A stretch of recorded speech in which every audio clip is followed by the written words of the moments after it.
And these pictures aren't just cosmetic. These are champions that do different things. So my champion here says for 3 charges, which basically whenever I play 3 resources, I get to draw a card and then discard a card. And my opponent's champion here says for 2 charges, they can give a random troop in their hand +1/+1 permanently. So my opponent's deck is likely a more aggressive deck if they're playing something that's powering up their troops. The deck that I'm playing is kind of a Kiki Chord style deck. It is a mid-range interactive deck that has a combo finish in it. So there's a 3-card combo in Hex's current standard format that lets you deal infinite damage to your opponent. The resource system in Hex works a little bit different from Magic. If you're interested in learning some of the kind of quick overview of some of the difference between Hex and Magic, this article here is relevant. So I'm gonna go ahead and play my resource out here. Yeah, I didn't have time to set up my API stuff. I don't think I ever updated it for the latest set either. I didn't have time to get that all rolled up yesterday, Immortal. Yeah, I'll figure out the ad bar later. This isn't work right now. This is just for fun streaming. So the resources, you can see when we play them, they don't actually go into play. They go down and get logged here in this bar at the bottom of my screen. And what this does is, Briny Ray is actually a great example. So this resource lets me pick between 2 different colors. This is like a dual resource, but instead of always making both colors, I have to pick whether I want blue or red here. So you can see here I've now played 2 resources at the bottom, one of which is blue and one of which is red. And this card, for instance, says it costs 1 resource and requires I've played 1 red resource. This card costs 2 total resources and requires I've played 1 blue and 1 red. So if I go ahead and play this out here, it knocks my total available resources down. And this card's really sweet. It's flight and speed, so it's evasive and it gets to attack right away. And every time it attacks, I get to go ahead and discard a card from my hand to draw another one. Yeah, this will go up on YouTube, Butterfly. Check my stops here. I want to stop at my beginning of combat, I think. So you can see the turn structure in Hex follows the turn structure of Magic pretty closely. There's no draw step that you can pause in, is the big difference. So your turn just automatically progresses from when you are ready at the start of your turn to your first main phase. Filter fish, yeah. So opponent looks like they're playing a 3-shard deck. They just played a dual resource, and they're activating their champion power here. So one of the troops in their hand is going to get a permanent bonus here.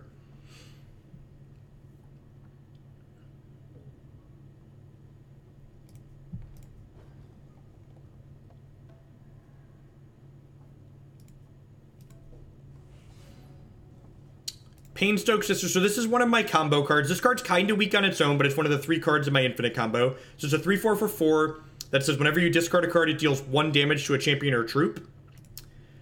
I think I'm actually going to bin one of these to my filter fish, because I definitely want 4 resources here, and I definitely don't need 2 Painstoke Sisters. Yep, there is a way to F6.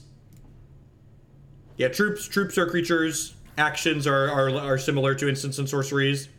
One of the things that Hex does that's really elegant is there aren't instant actions. There's just quick cards. So any card in Hex can be quick. So like there's quick troops, there's quick constants, there's quick artifacts. Like this is a quick action here. So like if my opponent plays a troop out on their turn here that this can kill, I could use this on their turn, like this Hex Tricitor here. This is a 2/2 that fixes their colors. I don't know if I really care about killing a 2/2 here. Yep, basically they can give, they staple a flash type mechanic onto any card. And I drew another Painstoke Sister here. I think I'm actually going to bin this Remnant because I really don't need a 5th resource just yet. So I'm going to bin this. I'm actually going to go ahead and play the Painstoke Sister out here. She's an okay body. She attacks just fine, and like when my filter fish, I guess I technically missed a point of damage here. I could have played my resource and played this pre-combat, and then when my filter fish discarded a card, I could have gotten a point from this, but I could have also drawn a card from filter fish that I'd rather play than the Painstoke Sister, so it's kind of worth waiting.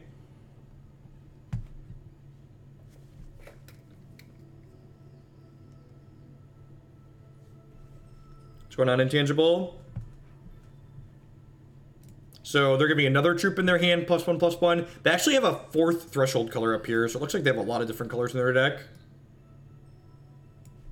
So you can see this has a green modifier. Normally this card's a 3/2, but it must have gotten the bonus from my opponent's champion power.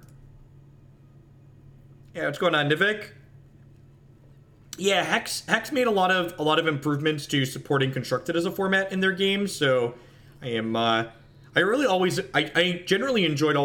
enjoyed playing Hex Constructed, so if they've made improvements, I want to give it a try again. Pocket Army's pretty annoying. This gets bigger and makes more Pocket Armies every turn, but Painstoke Sister's going to be able to shoot that down, which is nice. So this card, when it came into play, it added a line of text to one of my cards. It said, target opposing troop gets the start of your turn, this deals 2 damage to you. So every turn, my Filter Fish, as long as it's alive, is going to nug us for 2. So I need to kill my opponent before that's relevant. It's kind of like Pack Rat, except it's similar to Pack Rat in that it repopulates itself, but it doesn't require you to discard a card, and you have to play the cards out from your hand.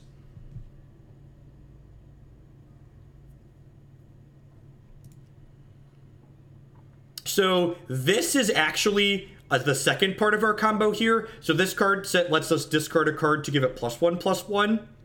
So if my Filter Fish hits a oh, I'm blanking on the card name. A Light 'em Up. We could actually combo our opponent this turn. So I'm going to go ahead and start by attacking with my Filter Fish here before I make any decisions. I'm going to bin Painstoke Sister again here. And when I discard a card, I get to go ahead and shoot something. So I'm going to kill this Pocket Army. I didn't hit the card for our Infinite combo, which is probably fine. I can go ahead and use this Sabretooth. So this Sabretooth is a 7-drop 5/4 that deals 5 damage when it comes into play. Or it's a modal card, and I can pay 2 and shuffle it back into my deck to just deal 2 to something, to roast something. I think I want to Theorize here, just because, like, I could draw. I have 4 of my last combo piece in my deck, so if I find my last combo piece, we're going to be able to kill them next turn. And so Painstoke gets to deal a damage when I discard something with that Theorize. I'm actually going to go ahead and Theorize again here. Would like a resource for my combo card. Sweet, found a resource. So I'm going to bin the second resource, which triggers her again. So this resource here is a special resource. In addition to making a resource and a threshold for me, it creates a new card for my hand. And while the actual card that this creates, this Drop of Chaos, which mills 3 cards off their deck, isn't a particularly good card, it lets me loot away, give me a card to loot away to Briny Ray or my champion power, so I can actually turn this card into a valuable card later. Yeah, like Painstoke Sisters, like, isn't super impressive, but there are some board states that she just, like, takes over. Like, against small aggressive decks, she can just mow their squad down, which is great.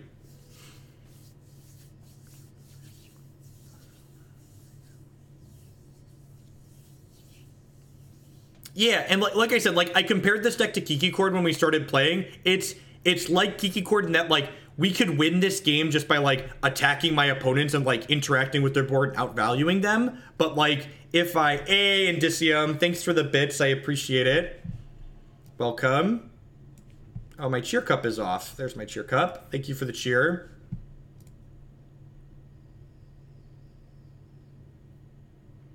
Looks really similar to the purple frame. Have I played any blood cards? Does it look that similar to this? I guess it's a little bit similar to purple. I don't know. There's like different colors.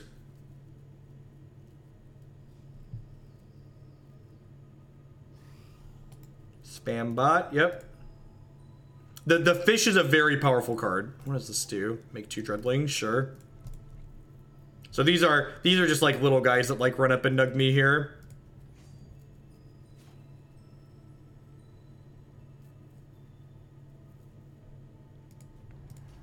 I mean, all card games in general are kind of difficult to stream, like, in terms of, like, there's a lot going on in them. The only reason Hearthstone is even close to being great for streaming is because of the Twitch overlays. Alright, so I still haven't found my last combo piece. I guess I'm going to start by hitting this. We get to draw a couple more cards here. I guess I get to go ahead and shoot this down, right? Because Briny Ray is going to discard another card here. So I'm going to go ahead and attack with both of these. And I'm actually going to bin a Sabretooth since I have a lot of these. We found another Unhenge. So Painstoke Sister is going to continue mowing their stuff down. We hit them for 5 here. And I'm just going to go ahead and play Voice of Danera. This card's very good on its own too, because it's a 5/5 flight, and it draws a extra card every turn and gets smaller. So while it does shrink in its power, it lets us kind of generate card advantage slowly. And the 5/5 the turn it comes down, like, stabilizes the board pretty nicely. Like, it's going to block my opponent's 4/3 here. And, like, they're actually just dead on board from, like, my units attacking them here. Arcing Light. That seems like a mistake on my opponent's part, because they just reverted the thing off of this that's dealing damage to me. Yeah, Painstoke Sisters deals 1 damage to something every time we discard a card.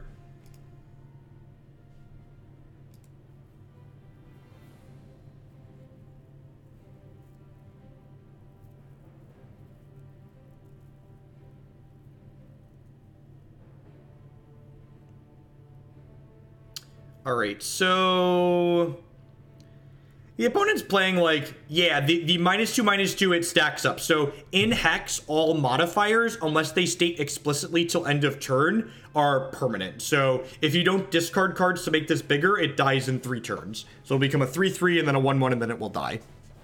But she gives you extra cards too, so usually you have extra cards to discard to keep her around. I think I want these extra return to Cinders here. I'm going to trim an Unhenge because a lot of their units doesn't look like we need to counter them. I'm going to trim 2 Unhenges. This is an interrupt target troop. So, like, for bigger, more efficient troops that I can't burn out, we want that. But in this matchup, it doesn't seem like we need it.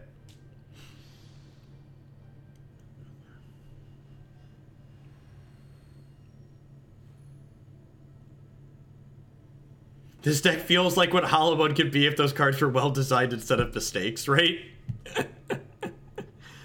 Ain't that the truth? Animated sleeve is sweet. So this is actually the 3rd combo card that I was talking about that I was looking to draw last game. I'm gonna keep this. This hand deals. So these are. Oh, my opponent put us on the play. That's interesting.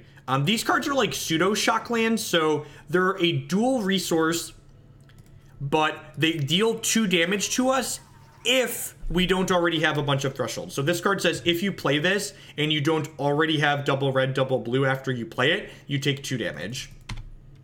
I am using my vanity sleeve. Yeah, I guess my picture is blocking my deck. This is the Exalted Commander sleeve. We have a pretty good curve here. We get to light them up for this 1/1 elemental, which Unhenge normally costs 3, except if we have an elemental, it gets cheaper. So this next turn, this Root of Cunning is like pseudo-fixing. So it lets me discard it to get a blood or a sapphire. So I get to make a sapphire here, and then I still have 1 resource up to play Unhenge. What does the last piece of the thing I played do? So Light 'em Up is a 1-cost basic action that illuminates 1. And what Illuminate does is it either makes a new 1/1 candle, or it makes all the candles you already have in play get 1/1 larger. So it either makes a new dork if I don't have any dorks, or if I have dorks, I get a choice. Whether I get a new 1/1 or I get a barrier bot. I really don't. I guess this is actually really good against Filterfish, huh? What's going on, tiny man? You don't have pants on? Why don't you have pants on? I think I'm actually going to counter this. Wet. The pants my pants wet. Your pants were wet? I peed on the couch. I peed on the couch. You peed on the couch?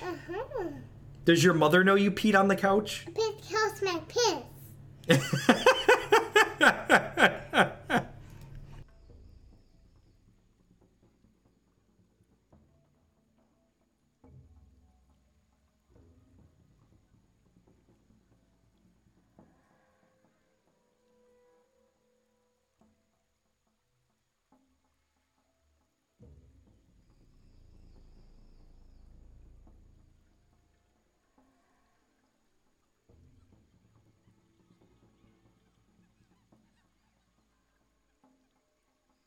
All right, I just had to make sure Christy was aware that he peed on the couch, apparently. Oh, children. You can stay down here, but we gotta change you. What are the average costs of constructed decks like in this game? It varies pretty wide. They actually, so one of the reasons why I started streaming Hex again is they just added what are the equivalent of like challenger decks to their store. So for $25, you can pick up a deck that's reasonably competitive to jump right in with. The Diamond Wild Momentum deck from the store is probably the most competitive of the three. So for $25, you could pick that up and just dive right into playing the ladder. And it has pretty direct upgrade paths as you earn more cards from playing.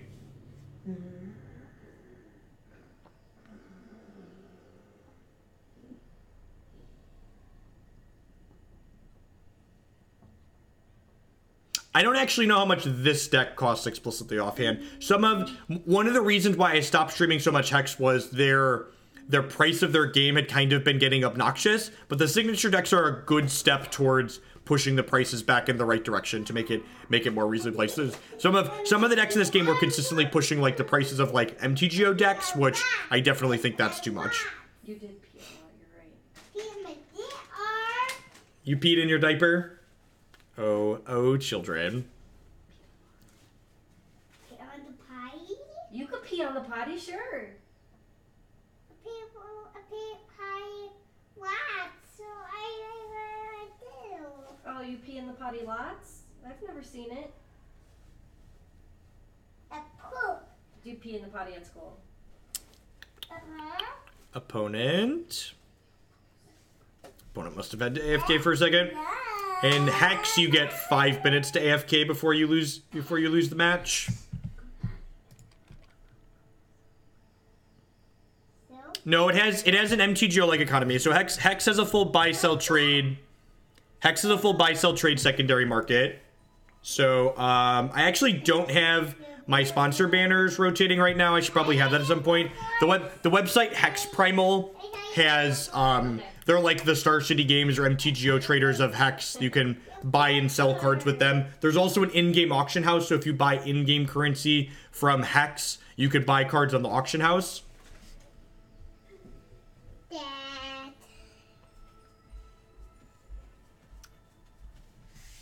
You want a bar? No. Okay.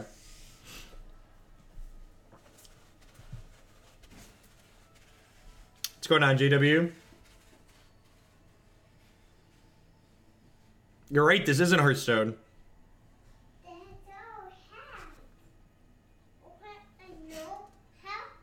So we drew another Unhenge, which is nice. So Conjured Candleghast is a nice one of our discard value cards. So this is a 4/4 that costs 5, but if you discard it, you can pay 2 to play it out, which is nice. Yeah, this is more in line like when we're streaming Hearthstone. There's just less people here. Non-Magic games are less popular.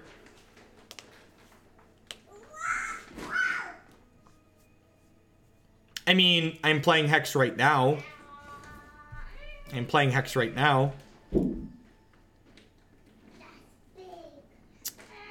Yeah, it's a little bit different than Hallowed One in some ways because you have to actually discard this card explicitly, as opposed to Hallowed One reducing its cost. But yeah, I guess in a lot of ways this is like a better designed Hallowed One, right?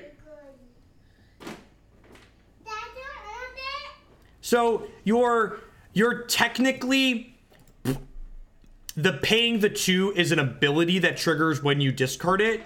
So paying the reason why it says play it for free as opposed to put this into play is because when you play a card, that puts it on the chain in the middle, because putting a card on the chain in the middle allows our opponent to play things like interrupts to interrupt it. It's basically madness, yeah. Yeah, it's a madness style effect.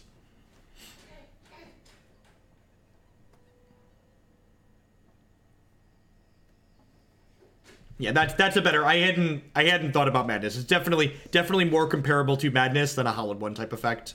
10 out of 10 agree with that.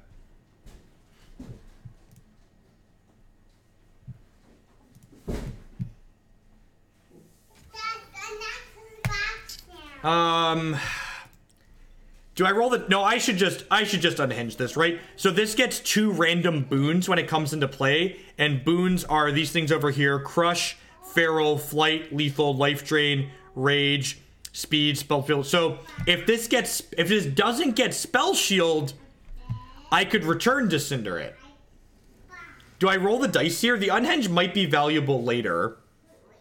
But if this hits Spell Shield, I'm like, I guess if it hits Spell Shield, it has to also hit Flight. I'm gonna let this resolve. I'm gonna roll the dice. Sweet. Didn't hit Spell Shield. Get to return to Cinder it. You have a box? Oh, there is a box in the other room. I'm gonna... No, I can't put the box up. Alright. My wife and I got a new mattress yesterday, and it came in a box, and I forgot I didn't put the box in the garage. It was in the other room, so Declan is currently playing in the box. Let's start by looting here with our champion power, which this is a sweet way to enable this Conjured Candleghast. I would like to floop him right into play here. I think I want to get a Blood Shard with this, just so I have all of my thresholds, rather than play the Filter Fish this turn. This also lets me hold Unhenge up with is nice. What's going on, Nazer? Howdy, howdy. Spell Shield is hexproof. It is.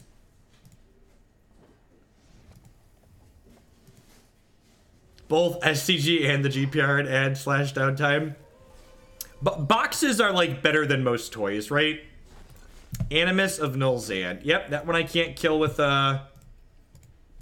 So this is a socketed card, and this is a really great use of Hex's digital design space. You're looking at something like Hex can do that Magic just really can't. So this card is always a 4/4, a 4-cost 3/3, and it always has the line of text. Whenever you play a socketed card, make all your other socketed cards bigger. This colorful gem over here is customizable. So during deck building and during reserving or sideboarding, you get to choose what kind of modifier you want to put in this card. So my opponent has chosen to put the diamond modifier, gain flight and swift strike into this. So if somebody else played an Animus, it could have slightly different text based on the colors that they're playing. So the cards will be different from game to game depending on what thresholds they're paired with and what you want to have them have from those thresholds. So it's not just explicitly Magic versus Hex, it's just non-Magic in general. So another part of the reason why I decided it was probably worth it to pick Hex back up if they're supporting Constructed again, this is actually very similar to the number of viewers I have when I stream Hearthstone. Just when you're a person that primarily streams one game, streaming games that aren't that game generally has much lower viewer count. What's going on, tiny man? Yeah, Looter Fish has haste. Has speed. It gets to attack right away. You're funny. You want to say hi to the internet? You want to say hi? Say hi, internet. Hi, internet. Look, right here. Look. Yeah, there is a Declan over there, isn't there? That's it. We got some stars moving up the ladder here. The stars. We got some stars, yep. Look. That's water. Oh. Who's that?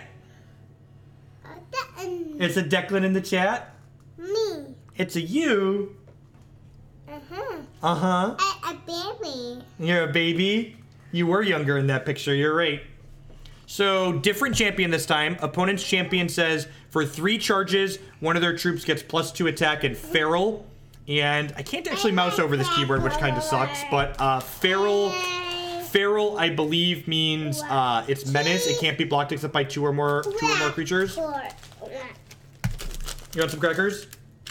These cheese crackers. These are cheese crackers, yep. I put these apart. I don't think I have any bowls down here. Declan distracted me so I couldn't snipe you. Look, Dad. I have bowls. Oh, you found a bowl. Okay. You want crackers in the bowl? I want. There you go. Enjoy. And then more too. So this is a little bit awkward about Yeah, so the starting health total is variable. I believe the health totals range from 16 to 26, and the health totals are kind of balanced against like what powers the champions have.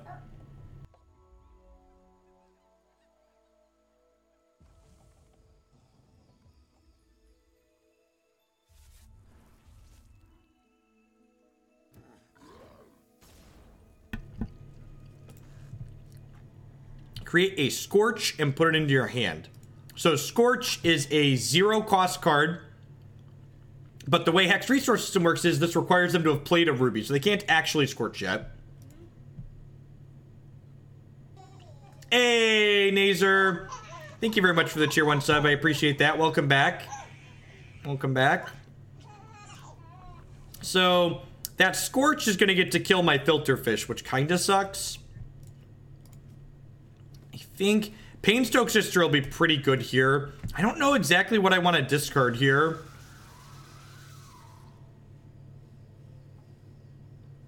Because, like, Sisters is going to be... The discard on this is not optional.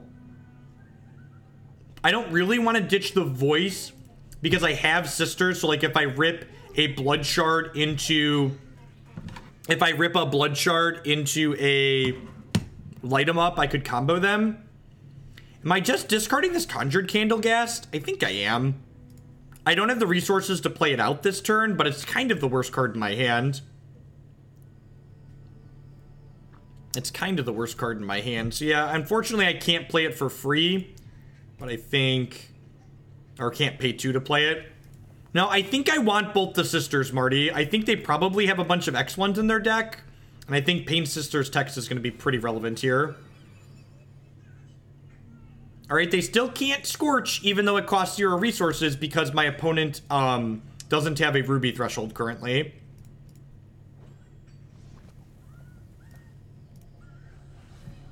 So now I get to play this Nameless Draught, which makes my choice, what do I discard, much easier, because I have a Drop of Chaos that is in my deck essentially just to discard.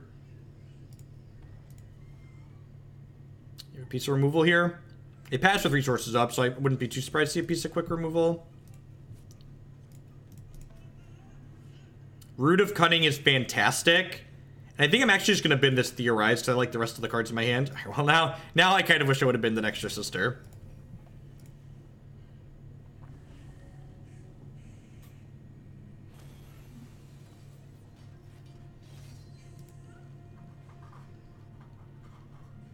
Opponent didn't want to play against my Filterfishes, apparently.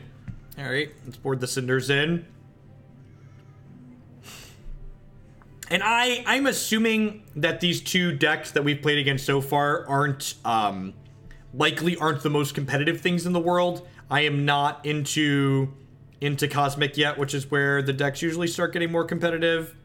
I think I'm going to board out 2 Unhenges. Scars of War deals 2 damage to each troop, so I think that's probably reasonable against what my opponent's doing. We'll see. Filterfish, it's basically unbeatable. You're not wrong. Basically unbeatable. Hey, Marty, since we're getting better Immortal support, do you think we can work on McBombus? McBombus with Filterfish just sounds like everything I want to be doing in life, right?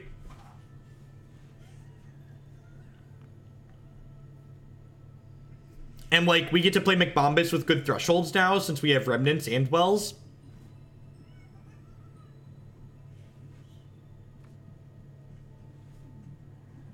I'd say it's pretty good. It needs a Blood threshold at some point for our Voice and our Jouncing Carnage, but we have Cinder on 1 and Filterfish on 2.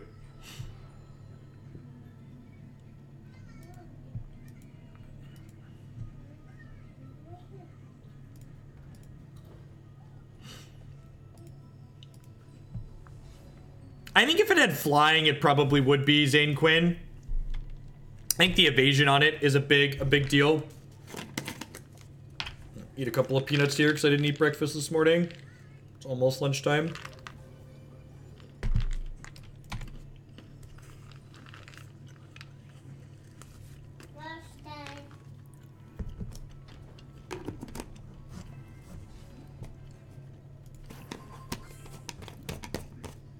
What's going on, Vito?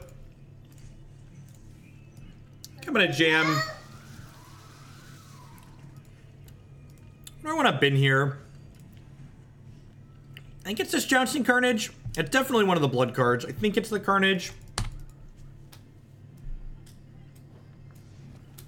This deck's called Grix. This is actually a combo deck. So, Voice of Daenerys plus Painstoke Sister plus Light 'em Up actually creates an infinite combo to kill my opponent.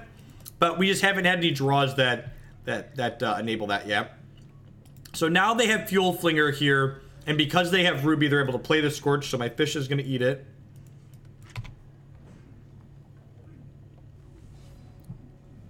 I think I'm actually going to filter through this Scars of War for the time being. Maybe that's greedy. Maybe I'm just supposed to filter through this. Yeah, I'm probably supposed to bin the Voice since I can't play it yet anyways.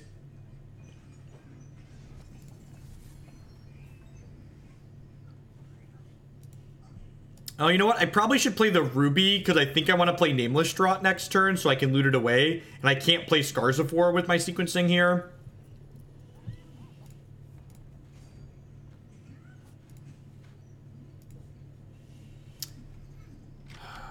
I'm going to take this hit. So this card, Brookcrown Basher, says whenever you play another card with the same name or a card called Scraptooth Gnasher, it gets to deal damage to something. So I want to take this off the table because I would like to hopefully not get my Briny Ray killed.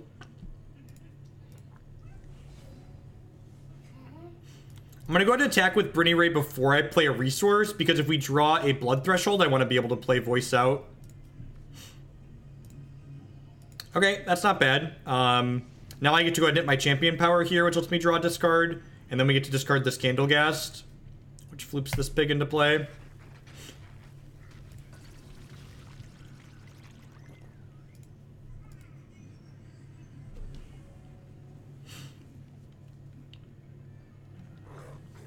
Mad Doggin. Troops you control have +1 power. Your rabid abilities are no longer one-shots. Okay.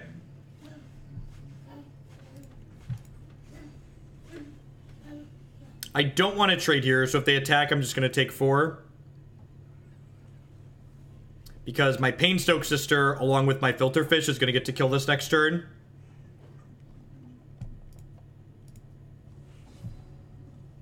So we'll play Sister out. We did hit the Blood Threshold for Voice here, worth noting, but I definitely want to kill this. Yeah, here. Their concede APM is on point.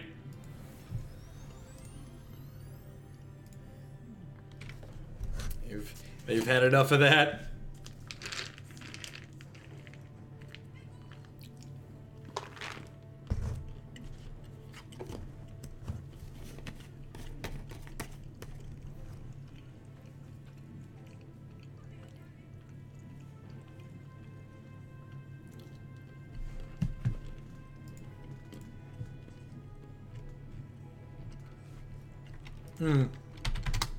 I should upload the Mono Blue Control video to YouTube. Forgot to get that started.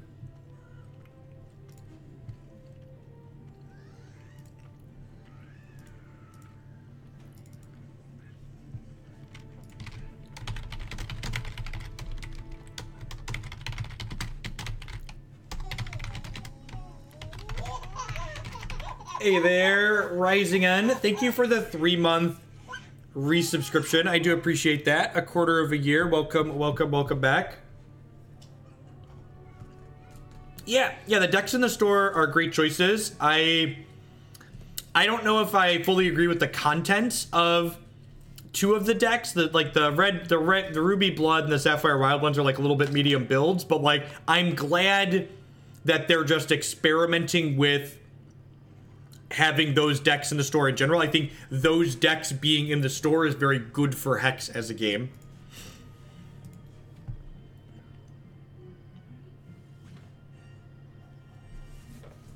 Is the Ruby Blood one reasonable? Yeah, the Diamond... I know the Diamond Wild one is just, like, objectively good.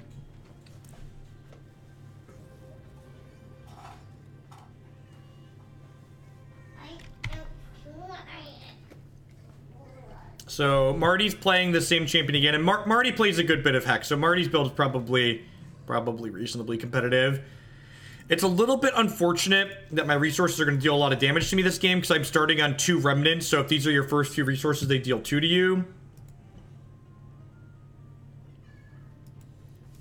I don't even know if you want Wax Sacrament in the Diamond Wild deck, honestly. Not getting a charge is a pretty big deal.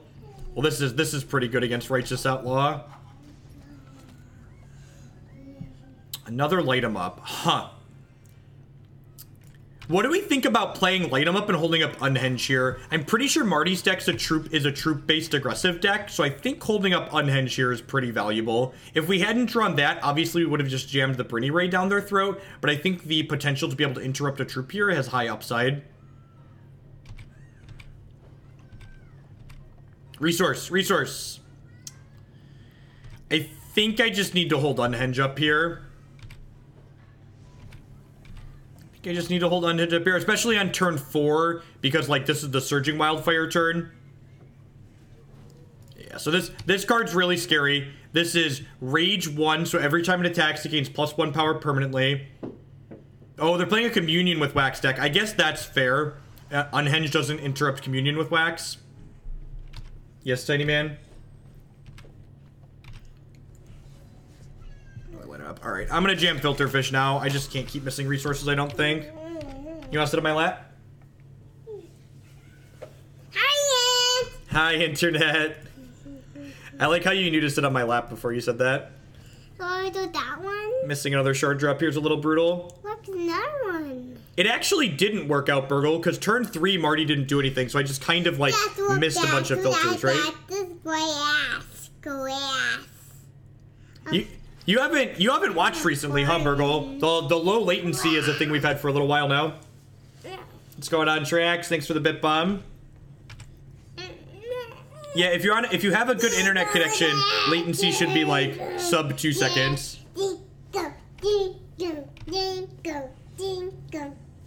Well, we have the combo in my hand.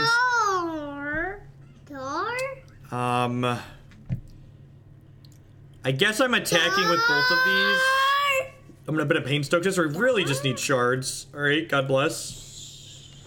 So, we have our combo assembled if we can live to get there with my Unhenge and my Cinders and my Runebinds.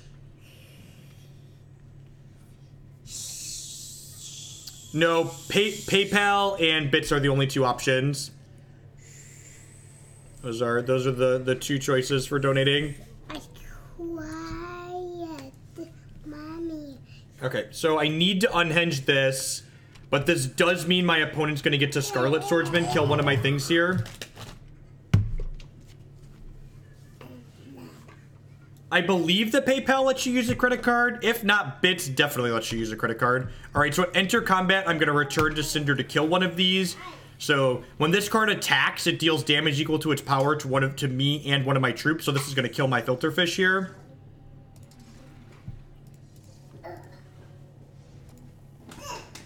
Sapphire Shard. So, I guess I just play this and play Voice of Daenerys, because Voice of Daenerys is a big giant brick wall here. If I would have hit a Sapphire Shard there, I would have been able... So my champion power requires double Sapphire threshold. So if I would have hit Sapphire, I could have gone Painstoke, loot with my champion power, and then kill the Scarlet Swordsman with the loot. So I'm going to discard a card to give this +1/+1. If they have another piece of removal in their hand, I'm going to be in a lot of trouble here.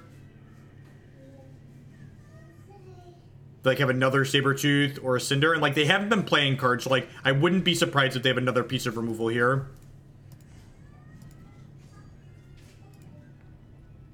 I'm not blocking here, because if this lives, I win the game next turn.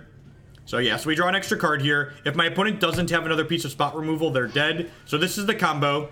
You discard a card from your hand, and Painstoke Sister deals 1 damage to my opponent. And then these Light 'em Ups that we played earlier, they all come back to my hand. Light 'em Up says when a non-combat source deals damage to your opponent, it comes back to your hand. So now we get to discard the Light 'em Ups. So we get to go ahead and just loot through, and we just deal an unlimited amount of damage to my opponent. Yeah, with multiple Light 'em Ups, you can also shoot their board down if you really wanted to BM. So, Return to Cinder is great here. I actually think Glaciate's probably not terrible. I think this is a Theorize out matchup, because generally you just don't have time. You just generally don't have time to, like, dirtle around. Do I want Verdict or Glaciate here? He's definitely playing a Communion with Wax Deck, which is a card which is an action that lets him kind of combo us. No, those are not for you. They're mommies? They're mommies, yep. I got that door. I got that door. Hey, the White Ninja with the $10 donation. I'm glad you figured it out. We talked about an Esper gift deck. Then I sold all my cards for Green Black Rock. So this is for Dealer's Choice. Thanks for all the great content. Thanks for the $10 donation. I appreciate it. I'll get that. That was our cow. Get that added to the deck that I want to play the most. Down to our cows. You want it on the couch? No, it has to stay in the bag, dude. Oh.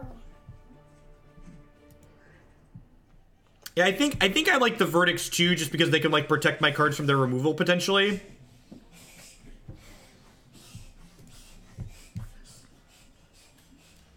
I appreciate the offer tracks. I'm set on Hex stuff. I have a loaded account. Yeah, the removal is mostly Sabretooth, right? But I think it's worth having that to counter Communion. I think this hand's... I think having Unhenge here is great, and we have 3 resources guaranteed. The Glaciate's not a terrible card in this matchup, I don't think. Light 'em Up is also very good against their Righteous Outlaw, because it can't attack in without trading.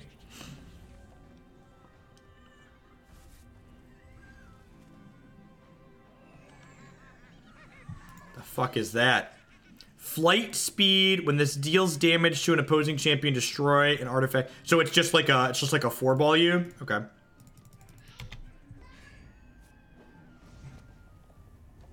I think Owling Mine's a fun deck that's almost certainly never going to be tier 1.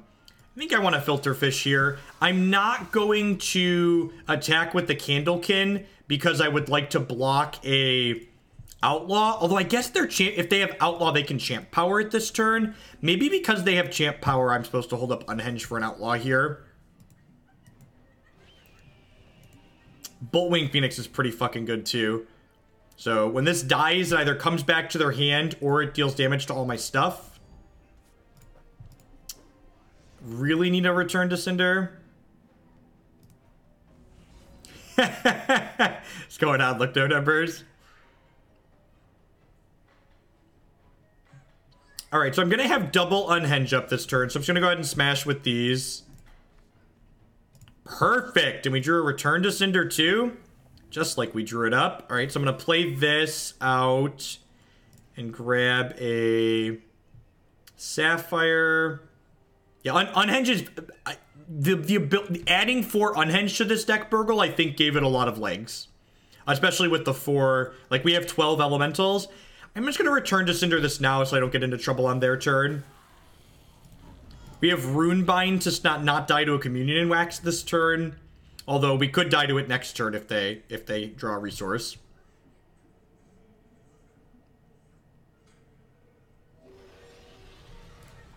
Stop it. The sound effect of that card is so great. We'll get a blood here, so I have all of my thresholds. Drew a Light 'em Up. Easy discard Light 'em Up to my Champ Power here, to my Filter Fish here, right? It's like pretty easy bin. Oh, we'd want a Runebind. Yeah, definitely. I'm gonna go ahead and loot here, I think. Because I have Filter Fish in the event that I draw... like a Candleghast later. Yeah, we played a Magic League this morning, Cord for 4, so I'm just playing a little bit of Hex before I go hang out with the kids for the rest of the day.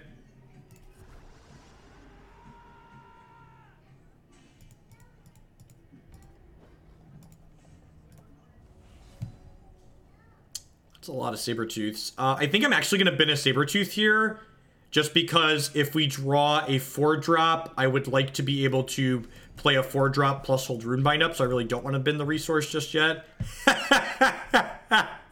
You think Barty's sick of this card yet?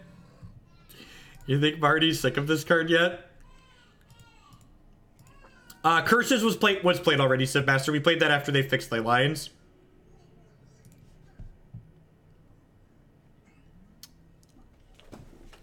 This is tough. Do I Runebind to save my filter fish here and expose myself to a communion in wax.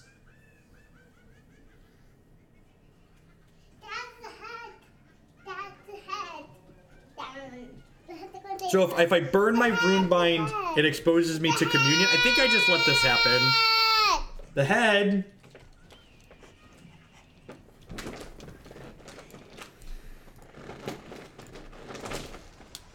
My toy.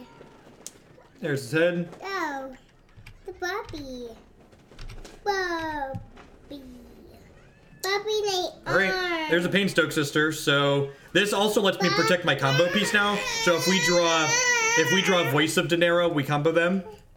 Can this candle go all the way, right? Yeah, what's going on, Metaboots? Howdy, howdy. Morning or afternoon, depending on where you're at. Oops. Oops. Oops, I found a combo. So the light 'em up was in my discard pile there. So we were able to go ahead and pick that up by discarding the Sabretooth and then combo them out. Yeah, you're right, Steric. You're right. I definitely should have get some gold for laddering up. The head. Put that down. Put that down. There's the head. Oh. And turn the legs. Yep. And turn back to the bacon mode. Turn back into beep beep mode. Good games, Marty. You know what? His head back. The head back. The head is down. And the arm too. I assume this deck could suffer by blood-based decks. No, wait. I've never seen Hex before, but why is that TGO like this? It's tough. So in Magic in Magic Online's defense, the fact that Hex Yep. Can you go show Mom? Wait, Dad's head. You need the head. The fact that Hex has a more elegant resource system allows the gameplay and the client to be a lot more pleasing on digital. Because, like, the fact that you have to, like, fumble with lands on Magic Online and in Magic in general adds a lot of clutter to the board. Like, even Magic Arena, which is more slick than MTGO, there's a lot of clutter and clunkiness just from the fact that there's lands involved in the game.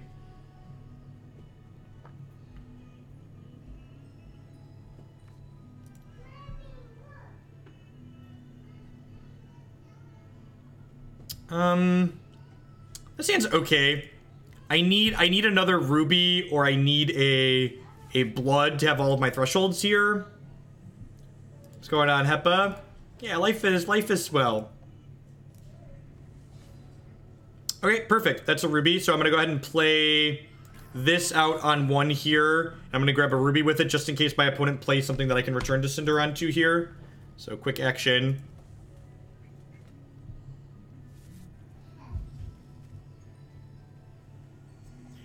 That is an 0-3. Now,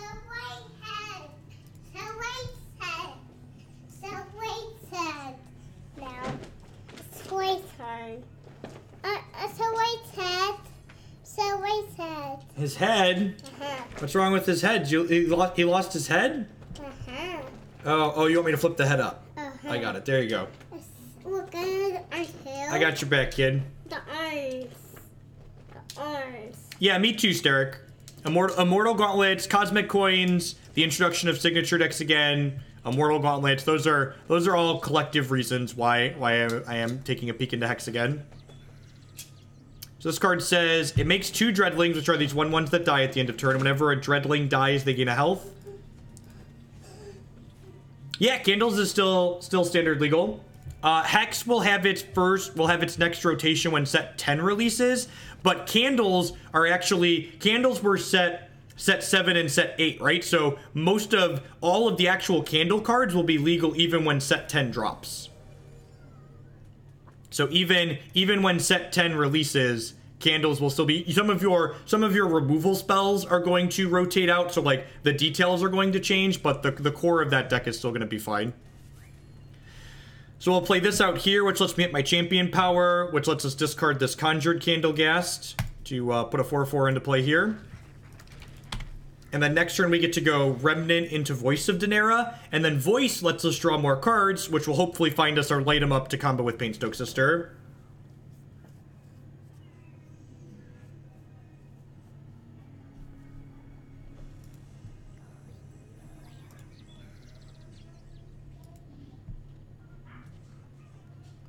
So that's sad that they kill their thing. Oh, I guess if they're Decree of Banishing this, they're not Decree of Banishing my Voice, which is good for me.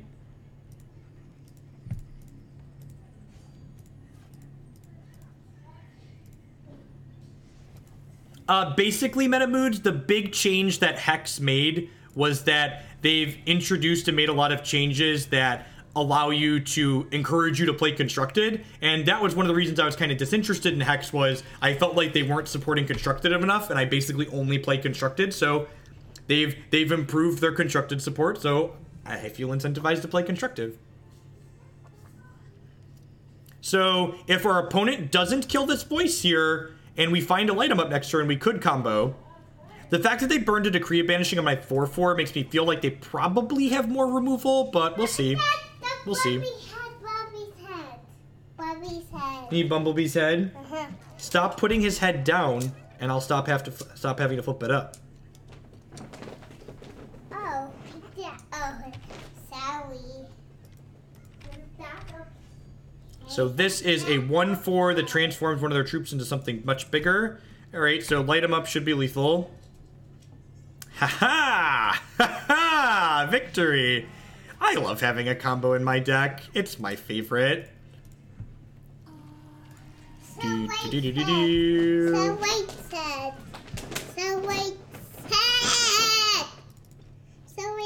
Oh, you need the head on this one too. So again, we get to just loop this here for as much as we want. Our opponent has died. Yeah, Hex. Thanks for the bits, Nazar. I appreciate it.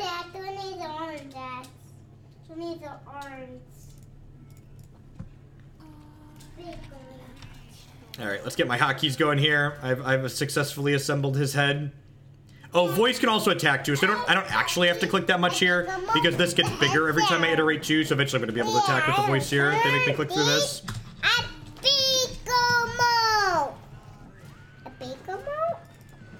What? A big remote? A big remote. Oh. Big remote. I wonder if this combo could be competitive in Immortal. Does this deck gain any tools from Immortal that it doesn't have in Standard right now? I guess Arcane Focus is probably pretty nuts, right? Other than Arcane Focus, does this deck gain anything in Immortal?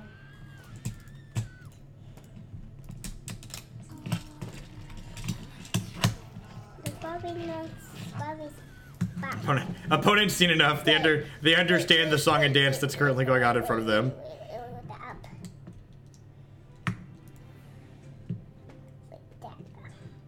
Yeah, I guess Transmog's pretty good too, right? No, change course is legal in Standard. It's just not very good in this deck. I try. You try? Okay. Speaking of Return to Cinder, this is probably not very good in this matchup, right? My opponent didn't play anything that Return to Cinder looked like it killed. I think I'm going to board in a couple of Verdicts in case they have some bigger spells. They could have, like, Wildlife or something like that. And 20 bat mode? Crash and Combine. No, bat mode with. Pop their heads up. Head up. Boop. Oh, wait, not like that. Yeah, Voice is a really sweet card. She's one of my favorite cards out of the current set by and large.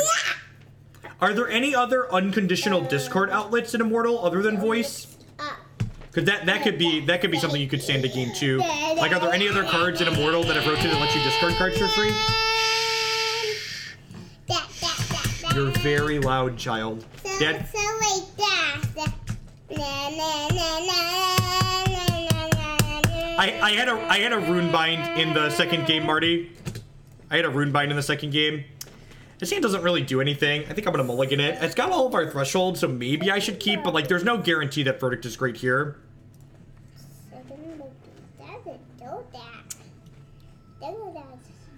This hand is pretty good with some resources, so I'm gonna keep it. They do combine. Can you show me how they combine? I know. Can you crash and combine them? And these are big more. All right, well, we have a combo. We run some resources off. We can do a thing. Like that. And when they sell white too. Oh, when they sell white. That's really good. Okay, I guess I should have assumed they had Leprechaun Artist. I probably should have assumed they have Leprechaun Artist. That I shouldn't have. I probably shouldn't have boarded out my Return to Cinders against the Diamond Wild deck. This card, every time it attacks, it makes a lucky coin, which is a resource for them. And every time they play a resource, this gets bigger. So this is going to be pretty scary here. If we keep running some resources off, we might be able to race them with Candleghast plus a combo, but definitely not in a good spot right now.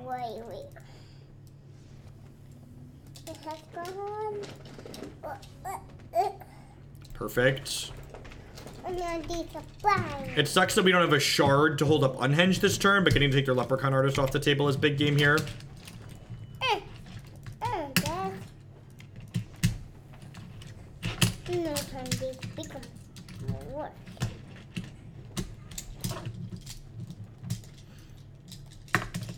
I really just want set 10 to release so that way we can have all 5 remnants, because I'd really...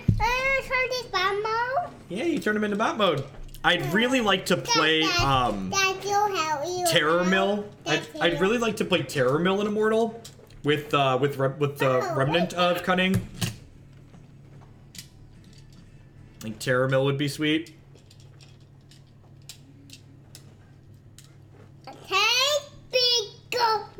Yeah, I want to play an Immortal. Now, there's more than just standard. Terror Mill's like my sweet terrible child that I would just like to play Hex with.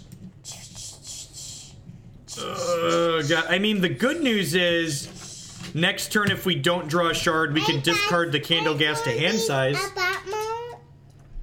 We can discard the Candleghast. You want me to flip their heads out?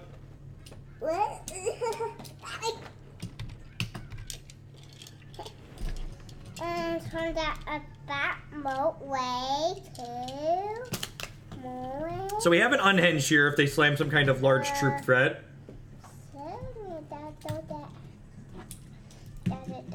For the record, I'd prefer to draw some resources rather than play Candleghast by discarding the hand size.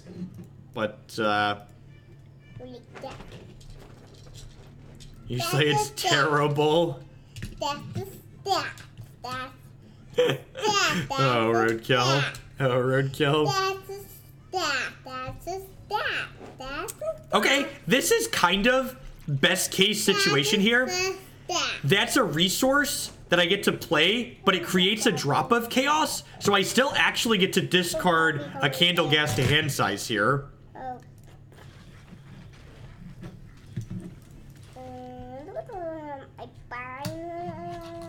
And I get to hold up Unhenge still this turn in case they have some kind of scary 6-drop. That's a troop.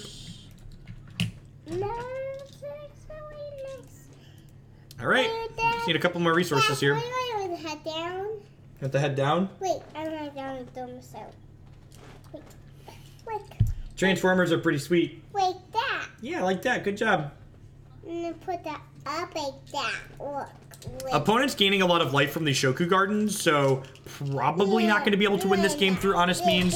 Probably going to need to,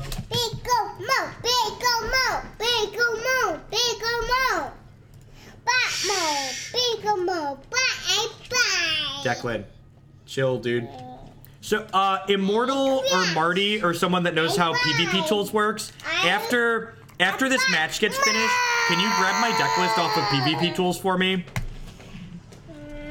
So that way I can link it in my video description.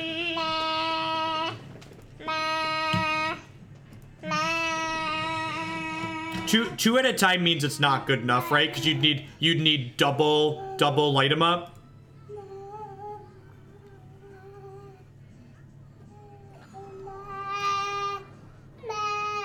Sorry for the Declan in the background. While I do enjoy playing Hex, Hex does not make enough to be considered work, so you can't really. There's gonna be children to wrangle while I play. Hi, tiny monster. I love you. Perfect. That's the last one. Awesome. Thanks. I love you too. I love you too, Declan. You're a precious little manipulator. All right, if we draw a blood threshold, we get to kill them next turn, assuming they don't kill Painstoke Sister. Which they have a bunch of cards in hand, so I'm assuming some of their cards are removal here.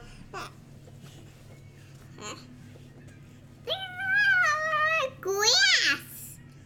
Oh, grass. Oh, grass. Grass first. Yeah, there's the Korea banishing. That doesn't surprise me. The grass. Grass. It's in the Friday updates for. Cold. The ice. All right, Theorize is great. It propels us into resources potentially, and it lets us bin a Candleghast here. Ice. Perfect. And a non-slow shard means that I get to hold up this Unhenge that we drew as well. Maybe we are positioning ourselves to actually win a fair game. Your feet are cold? If you're cold, you should go tell Mom you need pants. I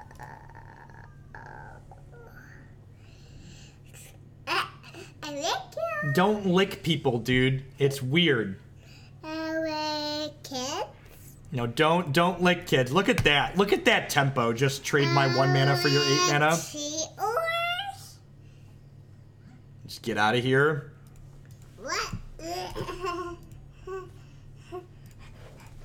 And they're down to 1 card here, so this third Candleghast is gonna clock them very quickly.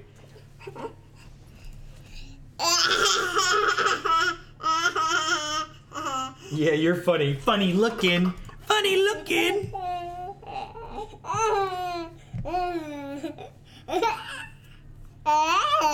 Okay, so there's a Candleghast that we can put into play.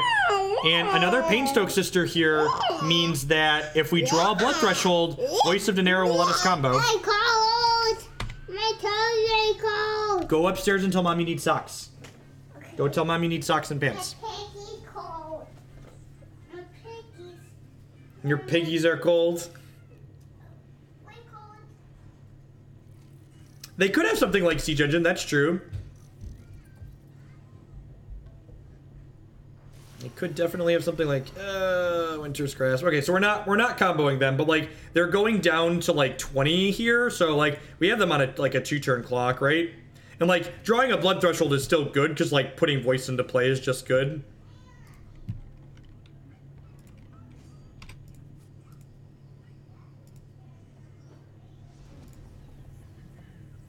So pretty unlikely to die next turn. I guess if they draw a Wellspring, they could make enough Dreadlings to kill me. And they're dead because they drew a shard. Oh, nope, because they can use their champion power here. So they gotta redraw.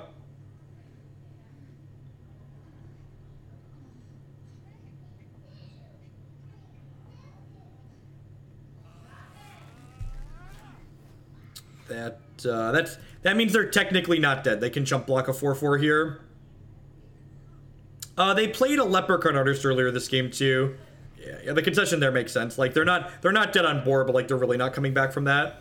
I guess maybe if they had Eternal Seeker to draw too, but I'd be kind of surprised if they could fit Seeker in with all the other cards they're playing.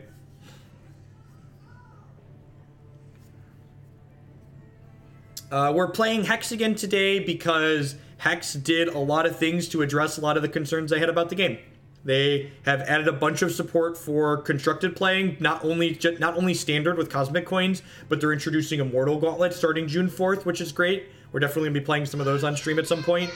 And on top of that, they've introduced their signature decks back into the store again, which helps address the problem of the game being too expensive to get into for new players.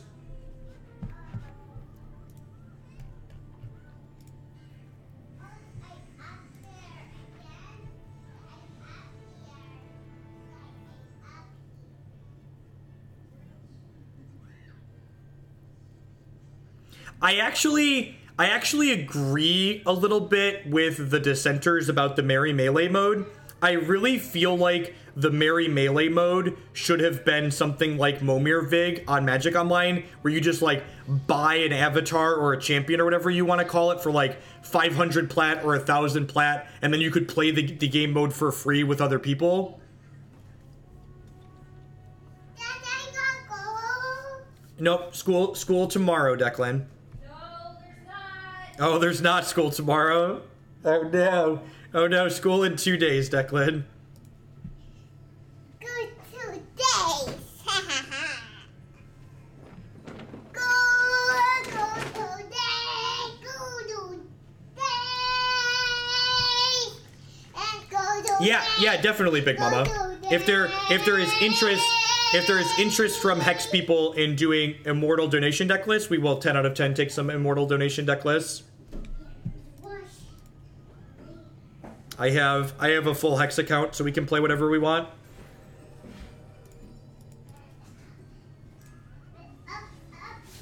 Perfect. We drew a Ruby Threshold here too. So I'm gonna go ahead and play this out. I'm gonna go ahead and play Theorize, I think. I have this drop to discard. Alright, we've got Filter Fish lined up. Opponent playing Takahiros. This is a new champion we haven't seen it today. Starts at 18 health, and for 3 charges, they can sacrifice a troop to draw a card and gain 3 health.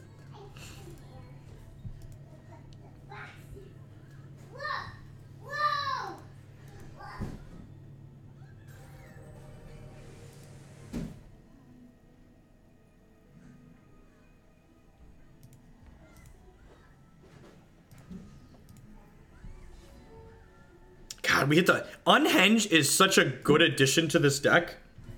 It's so good. Burgle, if you haven't played this deck with Unhenge, you should try it. I do plan to stream tomorrow. I'm going to do my normal Magic stream on Monday. So for those people that are dropping in that are Magic players in the audience, me playing Hexagon is in no way going to impact the volumes of Magic content I've been putting out.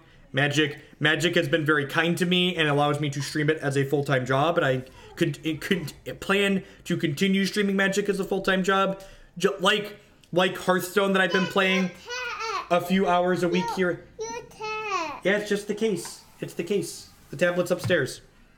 Your tab. So just like I've been playing Hearthstone a few hours a week here and there, I plan to play Hex occasionally a few hours a week here and there. So Runebind is kind of a protection card for my thing. So Runebind can be used on an opposing card or my own card, and it turns it into this mysterious rune, which kind of puts it in a stasis state. So this card remains this mysterious rune until I draw a resource.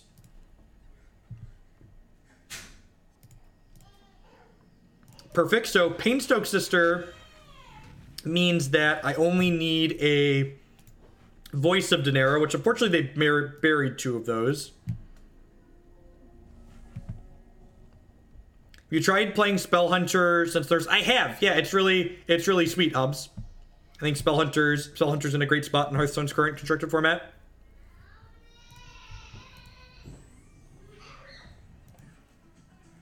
No, they made Fate Weave an Evergreen mechanic, in fact. Well, that's exactly what the doctor ordered, huh?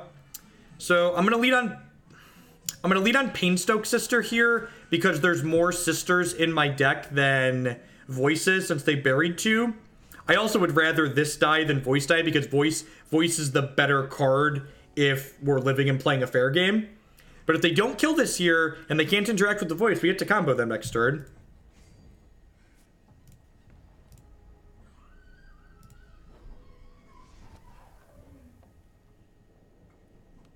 Sweet. All right, they tapped out for a librarian, so they're probably dead here. Yeah, Kaigu has very good mana. Yep. Yeah, it is literally Jund. It is quite literally Jund. It's definitely my favorite deck in Hearthstone's current standard format.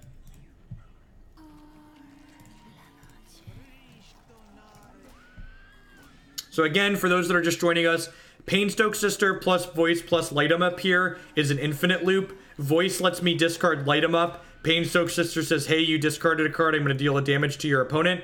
And the Light 'em Up says, hey, you dealt non-combat damage, I'm going to come back to your hand.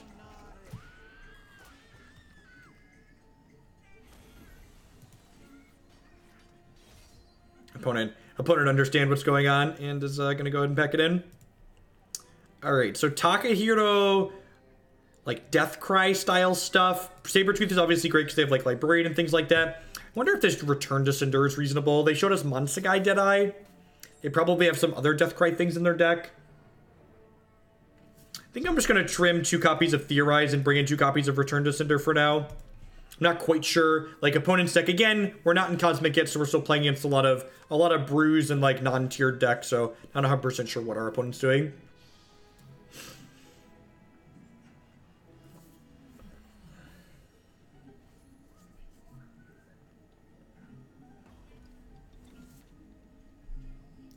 I generally make them play it out. Look, you're allowed to value your time however you want, Indicium. I'm a big proponent of the concede for life EV.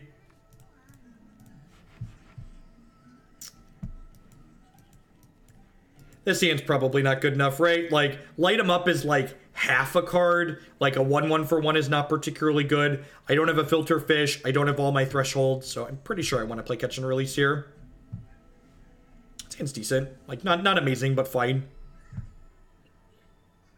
It's got a Sabretooth in case they have like a fast Librarian. Librarian's a card we need to answer very quickly.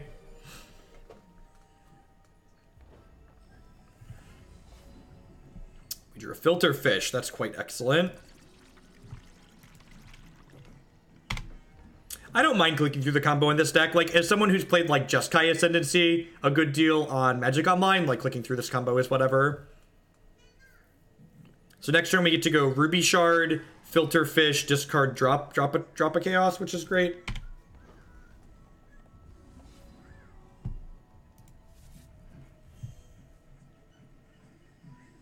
Yeah, they addressed that issue though, right, Show? That was a bug, that was not a feature. Bugs happen, software is complicated.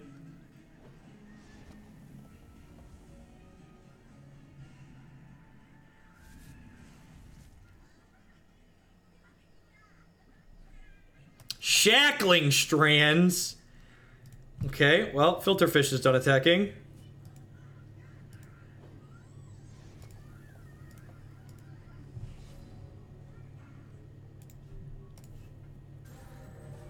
Grab a Sapphire here because I need a second Sapphire for my champ power. I'm going to go ahead and play the Light 'em Up out because I've got like plenty of things to discard here.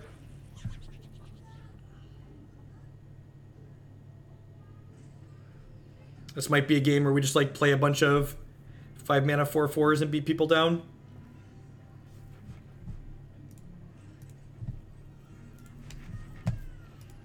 I'm glad they're adding more Immortal support too, because once set 10 happens and like there's 6 sets in Immortal that aren't in Standard, like Immortal's really gonna feel like a very distinct format compared to Standard. Which is good. There'll be 2 like genuinely different constructed formats in Hex. Which is sweet. Thought Collector's pretty good. I'm glad we boarded in my extra Return to Cinders. Assuming that they had more of these. Perfect. Look at that. As if on cue. As if on cue. The new AA resources, those are... You get those from... Siege or something like that, I think, right?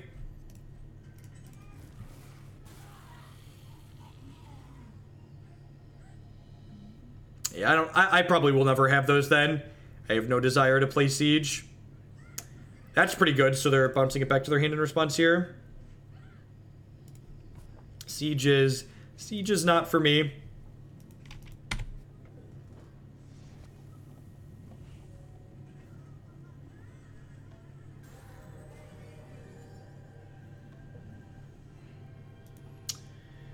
That's really good. So at the start of their turn, they're going to draw the top card of my deck. So we really need to kill my opponent sooner rather than later because they're going to put a lot of pressure on us.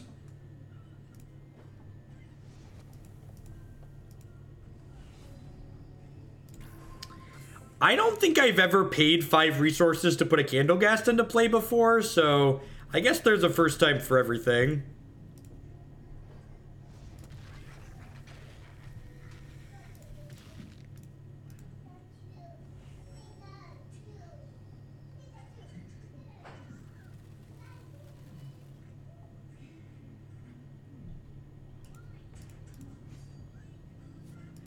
This guy's unblockable, so he can't do anything.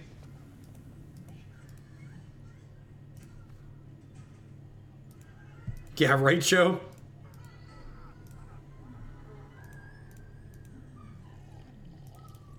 Yep.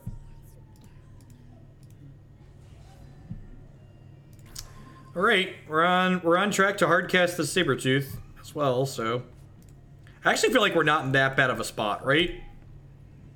Like, they're generating a lot of card advantage, but they're pretty behind on board, and, like, there aren't sweepers in my deck for them to catch up with, so unless they're playing, like, Massacre, which they could be playing Massacre, to be fair, but if they're not playing Massacre, I actually feel like we're in an okay spot here.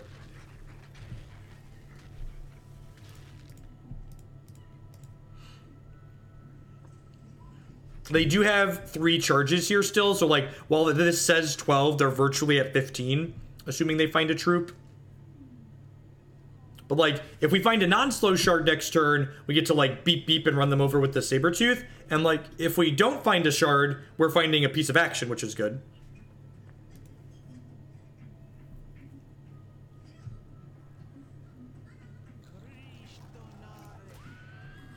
Yep. Alright, so shard is lethal, right? Return to Cinder. Oh, that's also lethal, right? Because I get just to go hit this, Cinder this, kill them.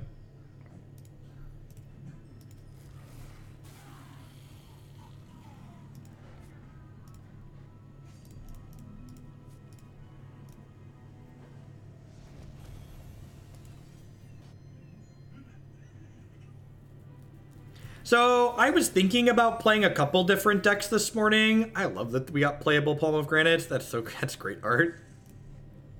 But I really kind of like this deck, so I'm just going to play 1 or 2 more matches with this before I wrap up.